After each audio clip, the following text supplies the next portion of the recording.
H സലാമിനെതിരെ G Sudhakaran. നിയമസഭാ തെരഞ്ഞെടുപ്പിൽ അമ്പലപ്പുഴയിൽ LDF സ്ഥാനാർത്ഥി എച്ച് സലാം തോൽക്കുമെന്ന് ഉറപ്പായെന്നും അയാൾ ഭ്രാന്ത് പിടിച്ച് നടക്കുകയാണോ എന്നും UDF പിന്തുണയുള്ള സ്വതന്ത്ര സ്ഥാനാർത്ഥി ജി സുധാകരൻ. അദ്ദേഹത്തിന് തീവ്രവാദ ബന്ധമെന്ന് താൻ പറഞ്ഞിട്ടില്ല. തനിക്കെതിരെ തെളിവ് പുറത്തുവിടാൻ വോട്ടെണ്ണൽ വരെ കാത്തിരിക്കേണ്ടതില്ല. എച്ച് സലാം ഇന്ത്യയുടെ ഭരണഘടനാ വിദഗ്ധനൊന്നുമല്ലല്ലോ. കോടതി സലാമിന്റെ പോക്കറ്റിലിരിക്കുന്ന കളിപ്പാട്ടമല്ലെന്നും സുധാകരൻ പരിഹസിച്ചു. തിരുവനന്തപുരത്ത് EV ശ്രീധരൻ അനുസ്മരണ ചടങ്ങിൽ സംസാരിക്കുകയായിരുന്നു അദ്ദേഹം.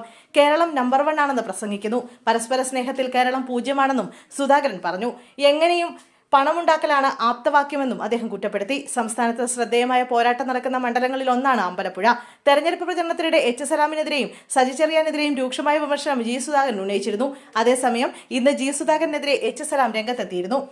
തെരഞ്ഞെടുപ്പ് ഫലം വന്നതിന് ശേഷം സുധാകരനെ തുറന്നു കാണിക്കും. യഥാർത്ഥ സുധാകരന്റെ മുഖം നാട്ടിലെ ജനങ്ങൾ അറിയണമെന്നും എല്ലാ കാലവും മുഖംമൂടി വെച്ച് ജീവിക്കാനാവില്ലെന്നും എച്ച് സലാം പറഞ്ഞു. സുധാകരനെതിരായുള്ള തെളിവുകൾ വോട്ടെണ്ണലിന് ശേഷം പുറത്തുവിടുമെന്നും സലാം പറഞ്ഞു. തെരഞ്ഞെടുപ്പ് കാലത്ത് വലിയ വ്യാജ പ്രചരണങ്ങൾ സുധാകരൻ നടത്തിയിരുന്നുവെന്ന് എച്ച് സലാം പറഞ്ഞു. തെരഞ്ഞെടുപ്പിൽ വ്യക്തിപരമായ അധിക്ഷേപം നടത്തിയതിൽ പരാതി നൽകും. NDA സ്ഥാനാർത്ഥി അരുൺ അനിരുദ്ധൻ, ഗണേഷ്, ജയകൃഷ്ണൻ എന്നിവർക്കെതിരെ നിയമ നടപടി സ്വീകരിക്കും.